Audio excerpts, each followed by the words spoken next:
Hello students, in the sequence of change in profit sharing ratio among existing partners, अभी तक हमने last videos में जो discuss किया वो था वर्कमैन कंपनसेशन और इन्वेस्टमेंट फ्लक्चुएशन रिजर्व के बारे में। और उससे पहले हम डिस्कस कर चुके हैं कि how to distribute reserves and surpluses and accumulated profits and losses in the case of change in profit sharing ratio. तो आज हम इस वीडियो में डिस्कस करने जा रहे हैं कि पार्टनर्स डिस्ट्रीब्यूट नहीं करना चाहते हैं रिजर्व एंड सरप्लसेस को, या फिर आपके जो एक्यूमुलेटेड लॉसेस हैं, प्रॉफिट्स हैं, उनको डिस्ट्रीब्यूट वो नहीं करना चाहते हैं। तो इन दैट केस आपको एक एडजस्टिंग एंट्री पास करनी पड़ती है, और वो एडजस्टिंग एंट्री पास करने के लिए अमाउंट कैसे निकलता है, एंट्री कैसे पास करते हैं, उससे पहले हम ये जान लेते हैं कि उसका इम्पैक्ट क्या पड़ेगा अगर वो डिस्ट्रीब्यूट नहीं करेंगे तो। ठीक है, अब प्रॉफिट शेयरिंग रेशियो चेंज होने से क्या इम्पैक्ट पड़ता है, पहले तो इस चीज को समझिए। ए और बी टू पार्टनर्स है, ठीक है, और ओल्ड रेशो उनकी थी 3:2 जिसमें वो शेयर करते थे। अब मैं बोल रही हूँ कि जो न्यू रेशो है वो चेंज हो गई है और वो बन गई आपकी 1:1। यहाँ पे हम ले लेते हैं कि जो हमारे पास रिजर्व्स हैं जो हमने डिस्ट्रीब्यूट करने हैं, या फिर प्रॉफिट एंड लॉस है, आप कुछ भी कह सकते हैं इसको, यहाँ पे डिस्ट्रीब्यूट करने के लिए ये अमाउंट हमारे पास है ₹1,00,000। ठीक है, अब ध्यान से देखिएगा, 1,00,000 रुपीज का अमाउंट है जो आपने डिस्ट्रीब्यूट करना है। अगर आप ओल्ड रेशो में करेंगे तो वो 3:2 में होगा, बट अगर आप नहीं कर रहे हैं तो आगे चलकर जब आपका बिजनेस ग्रो कर चुका होगा, प्रॉफिट शेयरिंग रेशो चेंज करने के बाद आप बहुत आगे निकल चुके होंगे, तो इन दैट केस आपके पास ये ऑप्शन होगा एट एनी केस आगे जाकर कि आपको 1:1 में डिस्ट्रीब्यूट करना होगा। तो तब क्या होगा और अभी क्या हो सकता है, देखिए 1,00,000 का अमाउंट है, आपको डिस्ट्रीब्यूट करना है ओल्ड पार्टनर्स में। जब ओल्ड पार्टनर्स में डिस्ट्रीब्यूट होगा तो इंटू 3/5 करके ये 60,000 ए के पास जाएगा और 40,000 बी के पास जाएगा। ठीक, ये चीज होगी।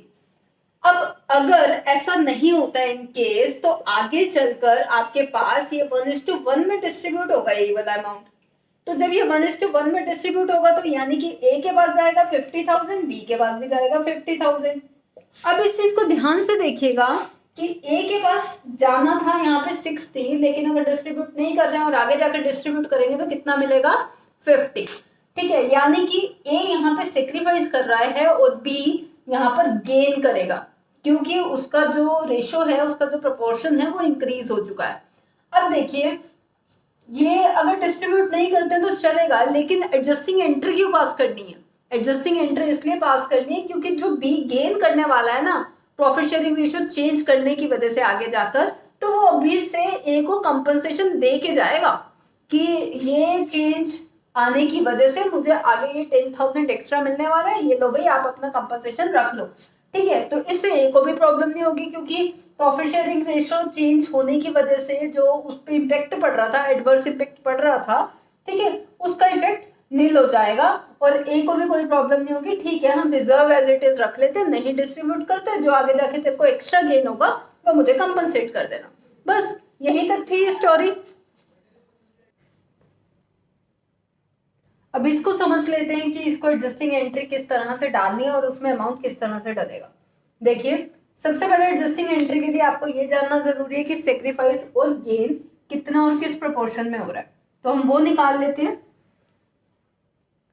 सेक्रीफाइस और गेन निकालने के लिए इफ यू रिमेंबर हमने एक फॉर्मूला भी किया था कि ओल्ड में से हम न्यू रेशो माइनस कर देते हैं, वही चीज यहाँ पे करेंगे। ओल्ड में से न्यू शेयर माइनस कर रहे हैं, ए का है 3/5 और अब हो जाएगा 1/2।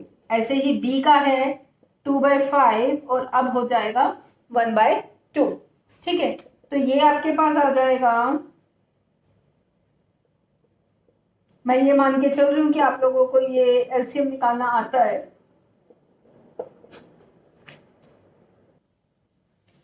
तो यहाँ पे आपके पास आ जाएगा -1/10 और इधर आ रहा है 1/10। आपको लास्ट वीडियोस में भी जब सेक्रीफाइस गेन हमने निकालना सीखा था, मैंने आपको बताया था कि ये माइनस वाला आपका गेन होता है। वो क्यों होता है वो आप उन वीडियोस में जाके एक बार चेकआउट कर सकते हैं, you will get to know about that. ठीक है, अभी जो हम डिस्कस कर रहे हैं वो है एडजस्टिंग एंट्री। एडजस्टिंग एंट्री मैंने बोला कि जो गेनिंग पार्टनर है वो सेक्रीफाइसिंग पार्टनर को कंपनसेशन देगा। ठीक है, तो अभी गेनिंग कौन है, बी। ठीक है, यहां से भी आपको अमाउंट से भी पता चला होगा कि जो बी था पहले 40,000 दे रहा था और अब उसको 50,000 मिलेगा, तो ऑब्वियस है वो गेन कर रहा है। ठीक है, तो यहाँ से हमने ये रेशो का पार्ट किया। उसके बाद आपको सिंपल एंट्री पास करनी है। देखिए B is capital account debit, यानी कि इससे हम निकाल रहे हैं और किसके अकाउंट में ट्रांसफर करेंगे, ए के कैपिटल अकाउंट में। ठीक है, इस तरह से अमाउंट ट्रांसफर कर दिया। कितना करना है ये चेकआउट करो। टोटल रिजर्व कितना था, 1 लाख। ठीक है, और फ्रैक्शन कितना देना है, 1/10। तो इसका 1/10 यानी कि 10,000 की एंट्री पास हो जाएगी कि 10,000 आपने बी से लेकर ए को देने हैं। That's all.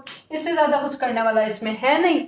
कई बार आपके पास क्वेश्चन में ऐसा होता है कि आपके पास प्रॉफिट एंड लॉस अकाउंट का क्रेडिट बैलेंस भी दे दिया, साथ में रिजर्व्स दे दिए, advertisement suspense account, expenditure account दे दिया।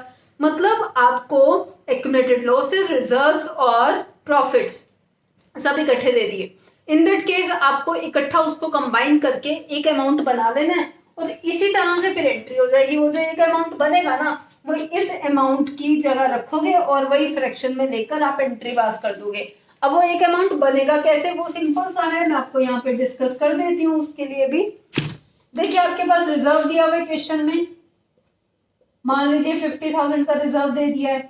ठीक है, और उसके बाद बोलते हैं कि एक्यूमुलेटेड प्रॉफिट्स जो हैं हमारे पास वो 40,000 के हैं।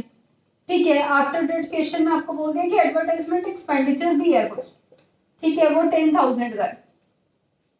अब यहाँ पे अगर एक्यूमुलेटेड प्रॉफिट की जगह आपके पास प्रॉफिट एंड लॉस अकाउंट का क्रेडिट बैलेंस भी बोला हो सकता है या फिर डेबिट बैलेंस भी बोला हो सकता है। क्रेडिट बैलेंस आपका प्रॉफिट और डेबिट बैलेंस आपका लॉस होता है। और वो क्यों होता है वो मैंने लास्ट वीडियो में डिस्कस किया था, आप वहां पे चेकआउट कर सकते हैं। अदरवाइज मैं उसका लिंक दे दूंगी डिस्क्रिप्शन में।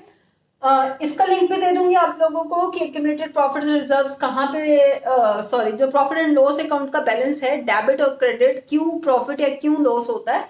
ठीक है, वो चीज भी आपको मैं वहां पे डिस्कस कर दूंगी। और ये माइनस और प्लस वाला भी मैं आपको डिस्क्रिप्शन में एक बार बता दूंगी कि ये माइनस वाला गेन क्यों होता है और ये जो प्लस वाला है वो सेक्रीफाइस क्यों होता है। ठीक है, बहुत सिंपल सी कॉमन सेंस वाली बातें हैं जो शायद अंडरस्टैंड करने में स्टार्टिंग में प्रॉब्लम आए। You will get to know about that. अभी यहाँ पे बात करते हैं इनकी। तो देखिए ये दोनों आपके पॉजिटिव हैं जो आपने पार्टनर्स को देने हैं, और ये एडवर्टाइजमेंट एक्सपेंडिचर यानी कि ये है आपका एक्यूमुलेटेड लॉस जो अपने पार्टनर से लेना है। तो इस केस में क्या करोगे, ये दोनों प्लस कर दो। 50 प्लस 40,000 डेट इज 90,000 प्लस हो जाएगा, टोटल इतना देना आपको। बट उनसे लेना क्या है, 10,000, तो ये माइनस हो जाएगा आपका और आपके पास टोटल अमाउंट बन जाएगा 80,000 जिसकी आप एडजस्टमेंट एंट्री पास करने वाले हो। लेकिन ये ध्यान रहे कि ये टोटल अमाउंट है, अभी इसमें से गेन और सेक्रीफाइस का जो फ्रैक्शन है वो आपको निकाल के और फिर उसकी एंट्री पास करनी है। मतलब यहाँ पे 80,000 का 1/10 और 1/10 होगा। इसकी वजह से जो आपकी एंट्री जाएगी वो जाएगी 8,000। ठीक है, तो कुछ ये प्रोसीजर रहता है आपका एडजस्टिंग एंट्री का when you don't have to distribute profits, losses and reserves.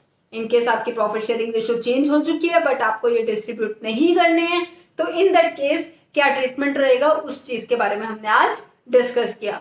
कोई भी प्रॉब्लम हो, किसी भी क्वेश्चन से रिलेटेड कोई क्वेश्चन समझ में नहीं आ रहा है, आप लोग कमेंट्स में लिख सकते हैं। I will reply as soon as possible. ठीक है, किसी भी टाइप का क्वेश्चन हो you can ask me related to accounts class 12। For any problem, for any suggestions, you are always welcome. Thank you so much. Next video में हम लोग discuss करेंगे रिवोल्यूशन के बारे में, जो आपका नेक्स्ट टॉपिक है, revolution of assets and liabilities. क्या होता है, कैसे होता है, उन सब चीजों के बारे में हम डिस्कस करेंगे। तब तक के लिए देखते रहिए। All the very best. Thank you.